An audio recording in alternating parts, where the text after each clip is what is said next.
салом бинандагони азиз, имрӯз ҷумъа 2 август аст ва соат ба вақти шаҳри Прага расо 10 аст. ҳоло фурсати эълони сархати мавзӯъҳои барномаи хабари имрӯз фаро расид.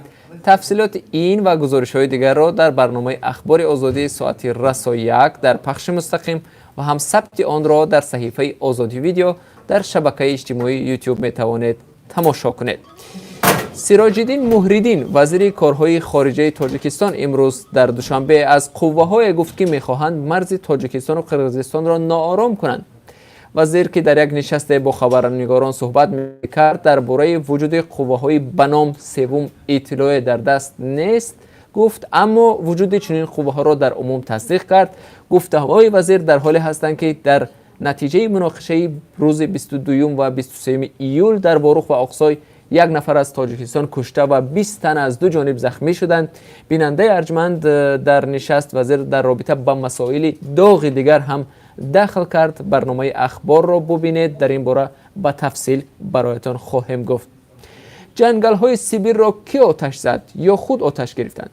дар минтақаи Сибири Русия масоҳати бузурге аз ҷангалҳо месӯзанд ва ба мақомот токунун муяссар нашудааст забонаи оташро хомӯш кунанд, ҳарчанд ҳавопаймоҳои обпош ва ҳарбиёни рус барои оташнишонӣ сафарбар шудаанд, аммо ҳоло мақомот дар ҷустуҷӯи сабабҳои сарзадани оташ шуданд ва додситонии кулли Русия бояд муайян кунад ки бинобар сабаби табиӣ ва ё барқасдона оташ задан сӯхтор сар зад. мунтазир бошед, дар барномаи ахбор бароятон гузориш хоҳем дод. ҳамоиш ёфтани инсон ба ҳаёти осоишта пас аз раҳоӣ аз зиндон осон нест. барои занони аз ҳабс раҳо шуда ки аксар ҳолат аз оилаи худро аз даст медиҳанд, бозгаштан ба ҳаёти маъмулӣ дучанд душвор аст.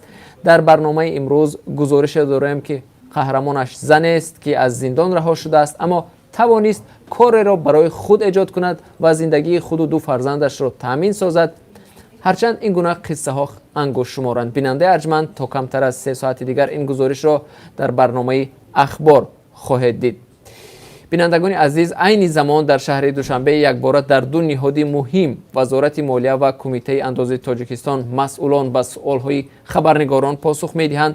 ҳамкорони мо низ дар он ҷо ҳузур доранд. мунтазир бошед, дар барномаи ахбори озодӣ дар ин бора бароятон гузорише хоҳем дошт. дастаи мунтахаби наврасони зери 16-солаи Тоҷикистон дар даври панҷум ва ниҳоии қаҳрамонии анҷумани футболи Осиёи Марказӣ тими наврасони Афғонистонро бо ҳисоби 1-0 шикаст дод. барои аввалин бор дар ин мусобиқот ғолиб шуда ба ҷоми қаҳрамонӣ ва медали тилло сарфароз гардид.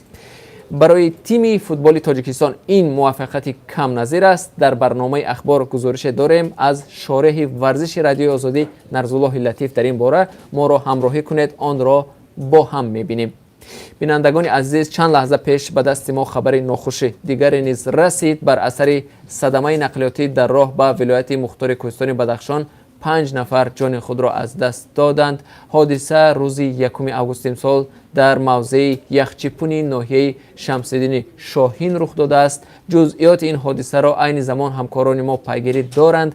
дар барномаи ахбор дар бораи ин ҳодиса бароятон муфассалтар хоҳем гуфт. бинандаи арҷманд, мо ҳар лаҳза хабару ҳодисаҳои Тоҷикистону ҷаҳонро пайгирӣ мекунем ва агар дар ин фосилаи вақт ҳодиса ва ё навгоние рӯй дод, ҳатман шуморо дар барномаи ахбор бо он ошно месозем. то камтар аз 3 соат моро дар пахши зинда дар саҳифаи озодӣ видео дар YouTube ва ҳам саҳифаҳои радиои озодӣ дар шабакаҳои иҷтимоии Facebook ва Одноклассники ҳамроҳӣ кунед.